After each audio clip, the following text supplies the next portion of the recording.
Hello students, इस video में हम लोग अनसीन पैसेज कैसे हल किए जाते हैं, अपठित वह भी प्रूज वाले, उनको किस प्रकार से सावधानी पूर्वक हल करना चाहिए, क्या उनकी विशेषताएं होती हैं, उसके विषय में जानकारी प्राप्त करें। इसीलिए यहां देख रहे हैं पार्ट 9। इसके पहले 8 पार्ट में यानी 8 वीडियो में अनसीन पैसेज बताया जा चुका है।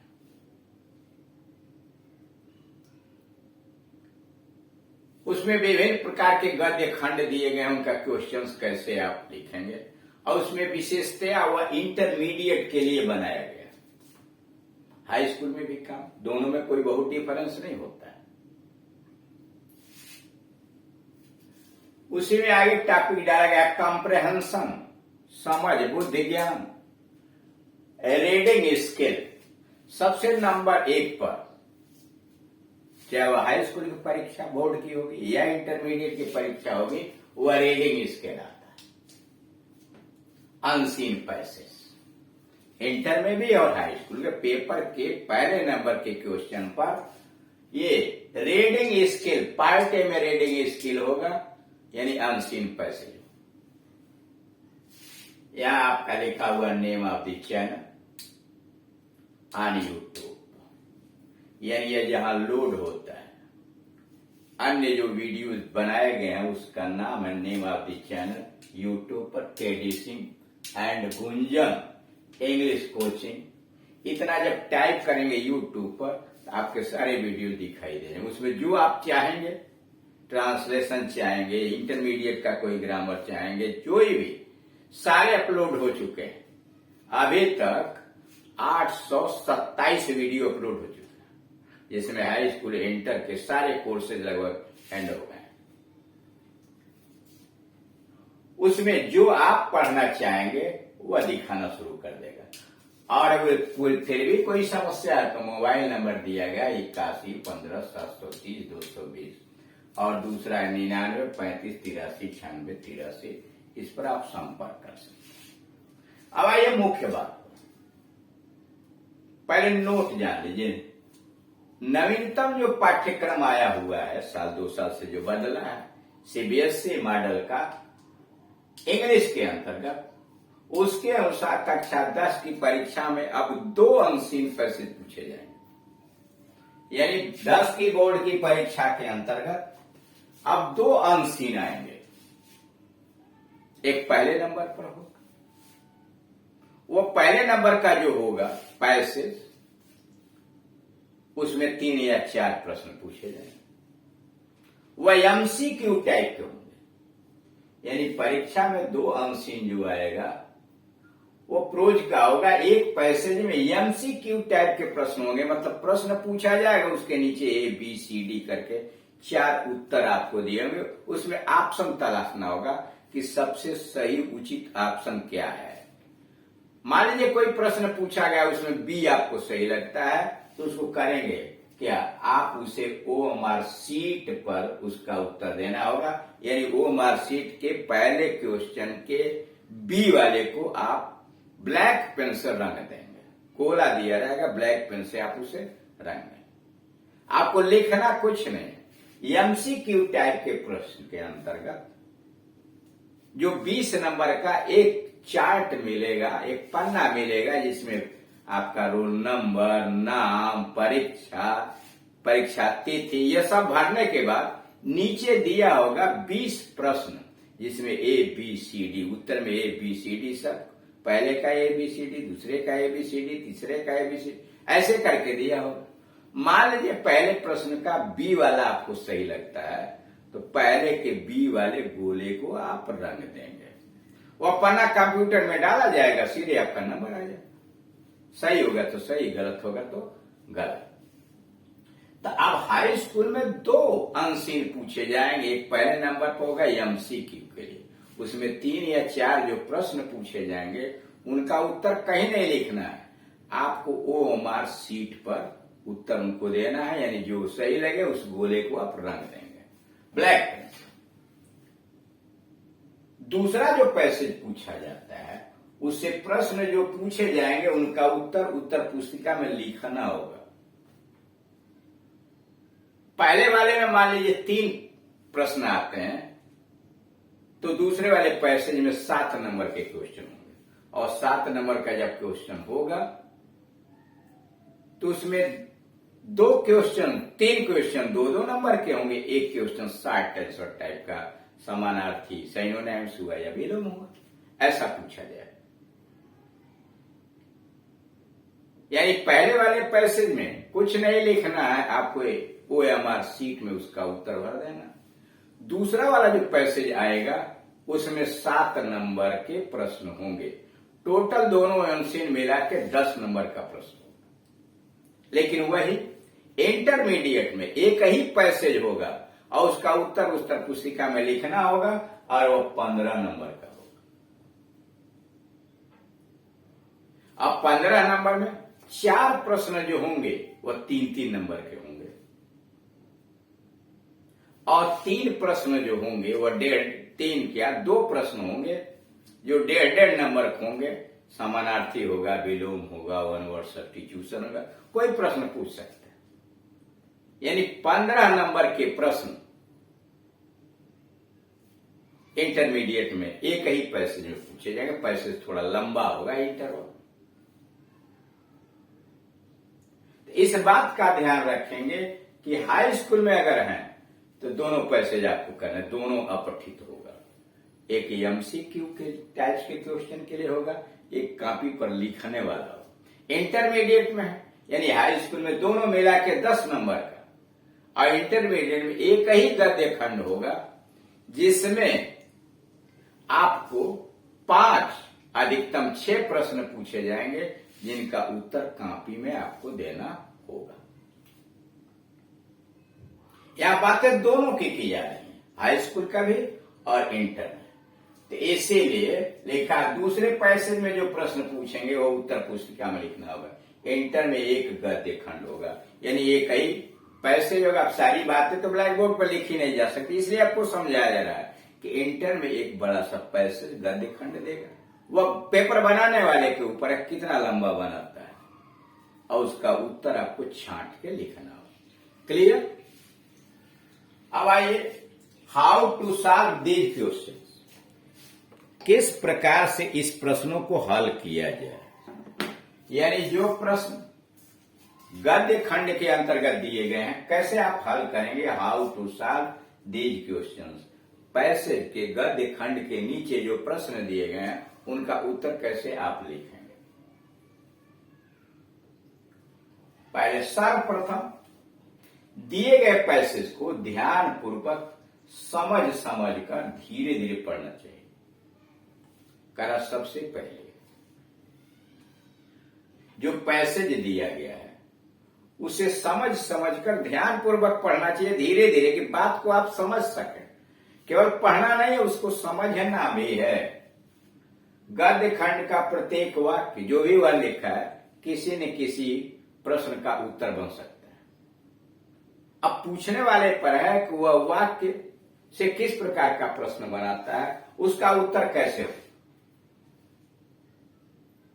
तो इसीलिए गद्य खंड का प्रत्येक वाक्य किसी न किसी प्रश्न का उत्तर होता है। अतः प्रत्येक वाक्य की छोटी से छोटी बात को भी ध्यान से पढ़ना चाहिए।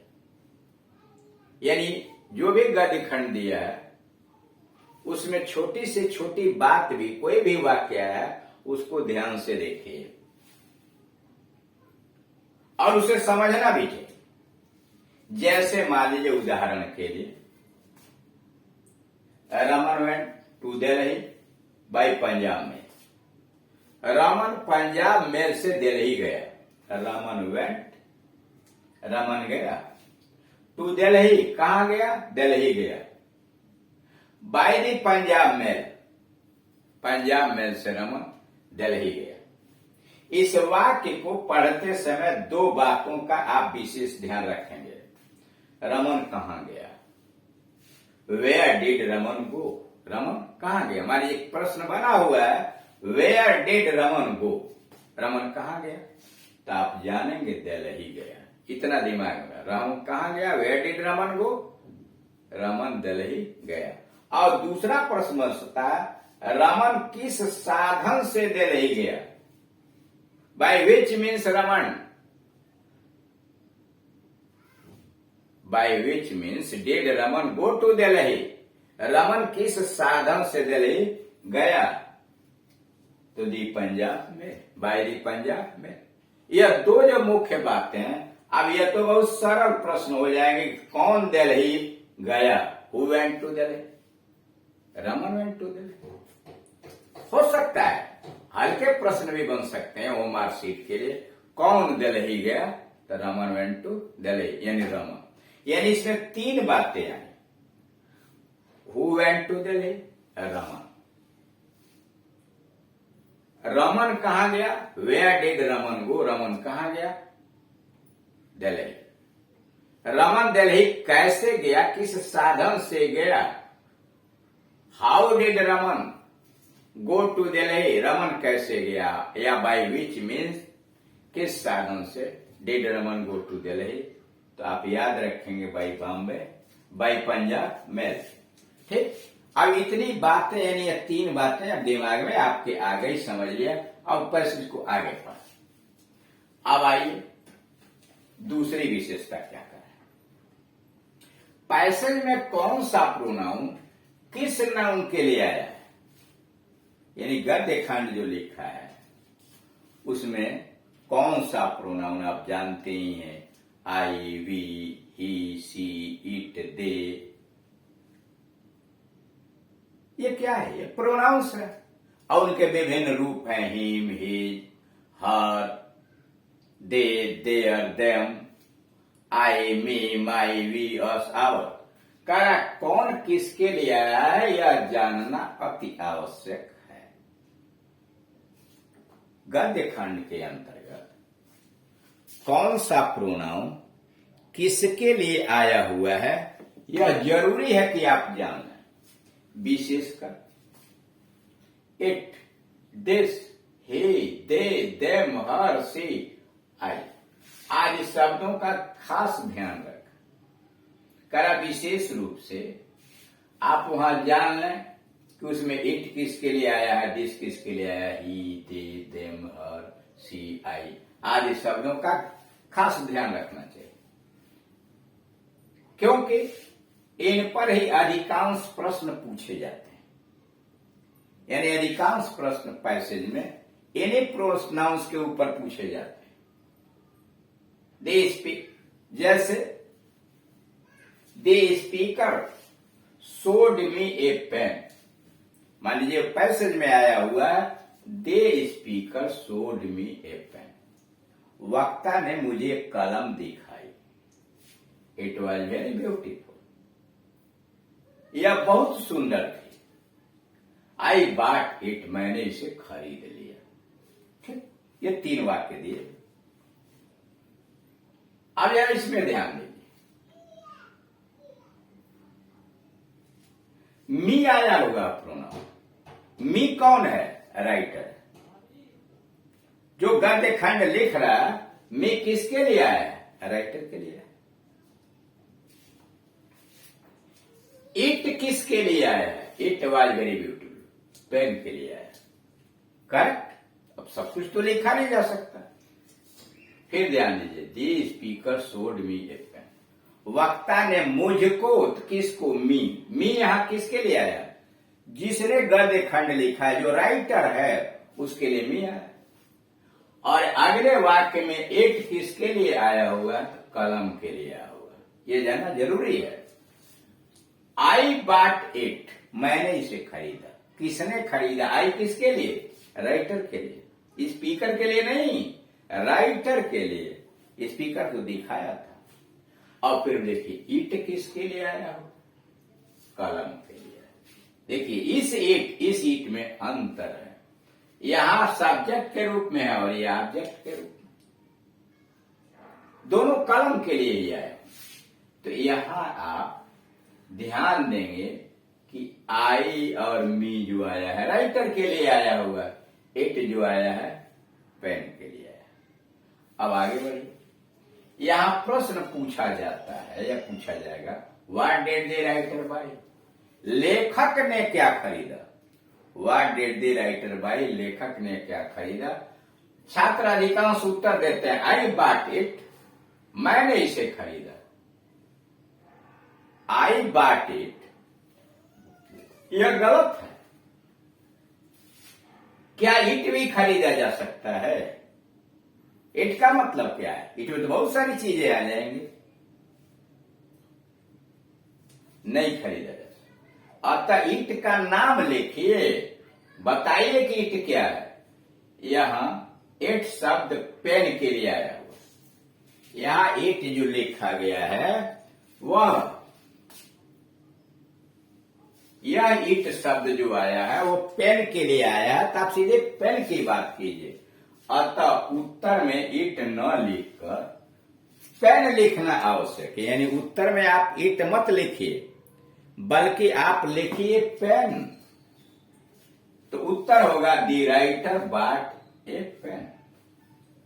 अब जरा देखिए, कुछ छात्र ऐसे भी हो सकते हैं जिन्होंने लिख दिया आई बॉट इट। क्या मतलब आई? प्रश्न तो पूछा जा रहा है what did the writer bye, लेखक ने क्या खरीदा। आपने लिख दिया आई बॉट इट, मैंने खरीदा। कॉपी आप लिख रहे हैं, आपने थोड़ी खरीदा, लेखक ने खरीदा। तो या तो आप लिखिए ये जो आई आया हुआ है वह लेखक के लिए आया, तो इसलिए द राइटर बॉट इट लिखना चाहिए, the writer bought the pen. आई लिखना वहां उचित नहीं है। यानी ये आई प्रोनाउन के जगह पर प्रश्न के अनुसार द राइटर लिखिए, और इट प्रोनाउन की जगह पर पेन लिखिए। तो इस तरह से आपने यह देखा कि बोर्ड की परीक्षा के अंतर्गत गद्य खंड पूछा जाए। हाई स्कूल में नवीनतम पाठ्यक्रम के अनुसार 2 गद्य खंड होंगे। एक का उत्तर आपको OMR शीट में देना होगा, ऑप्शन होंगे उसमें। वो अधिकांशतः 3 नंबर का होगा, एक एक नंबर करके 3 प्रश्न। और दूसरा गद्य खंड कॉपी पर लिखने वाला होगा जो 7 नंबर का होगा, जिसमें आपको 3 प्रश्न 2-2 नंबर के होंगे और एक प्रश्न 1 नंबर का होगा, जिसका उत्तर आप कॉपी में छांट के पैसे लिखेंगे। इंटर में एक ही गद्य खंड होगा जिसका उत्तर कॉपी में लिखना होगा। उसमें आपको 4 प्रश्न 3-3 नंबर के होंगे और 2 प्रश्न छोटे शब्दों पर, वोकेबुलरी पर होगा 1.5 नंबर। हल करने का दोनों का तरीका, चाहे वो इंटर का है या हाई स्कूल का, एक ही है, दोनों के लिए लाभकारी है। तो यहां आपको बताया गया कि सबसे पहले दिए गए पैसेज को आप ध्यान पूर्वक पढ़ लीजिए। हर लाइन को, हर छोटी छोटी बात को ध्यान रखिए, इसलिए कि जो प्रश्न बनता है उन्हीं वाक्यों के ऊपर बनता है। दूसरे में मुख्य रूप से आपसे बात यह है कि जब वाक्य पढ़िए तो उसको समझिए, बातों को दिमाग में बैठाइए। और दूसरी मुख्य बात यह कही कि जरा आप प्रोनाउन पर ध्यान ले लीजिए कि वह प्रोनाउन जो आए हुए हैं वह किसके लिए आए हैं। प्रश्न देते समय उस पर विशेष ध्यान रखें। आप शेष इसके अगले वीडियोस के अंतर्गत समझाइएगा। अब एक ही में तो सब हो नहीं सकते, कम से कम मेथड, ये तरीका कैसे आप हल करेंगे, कम से कम 3-4 वीडियो लगेंगे।